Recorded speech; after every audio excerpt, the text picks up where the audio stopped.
Recently Bharat এবং ব্রিটেনের মধ্যে ফ্রি ট্রেড এগ্রিমেন্ট হয়েছে, আমরা সেটা সকলেই জানি। এবং এই ফ্রি ট্রেড এগ্রিমেন্টটা হবার পেছনে একজন ব্যক্তির এখানে একটা বড় ভূমিকা বা দায়িত্ব পালন করেছেন। তিনি কে? মনে রাখবে, ব্রিটেনের বর্তমান প্রধানমন্ত্রী। সেই ব্রিটেনের বর্তমান প্রধানমন্ত্রীকে রিসেন্টলি একটি পুরস্কার প্রদান করাও হয়েছে।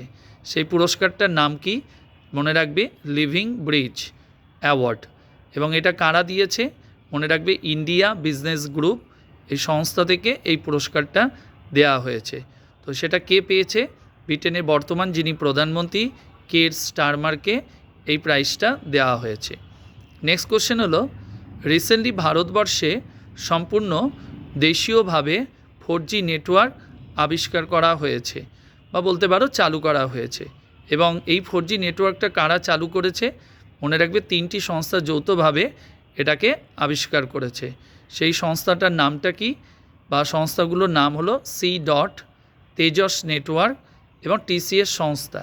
এই 3টি সংস্থা যৌথভাবে এটা বলতে পারো আবিষ্কার করেছে। আর আগামী দিনে ভারতবর্ষে এই 4G ব্যবস্থাকে ব্যবহার করে ভারতবর্ষে প্রায় 98,000 স্বদেশি টাওয়ার তৈরি করা হবে এবং সাধারণ নাগরিকদেরকে খুবই সস্তায় যেটা 4G কানেকশন পৌঁছে দেওয়া হবে, এটা সিদ্ধান্ত নেওয়া হয়েছে।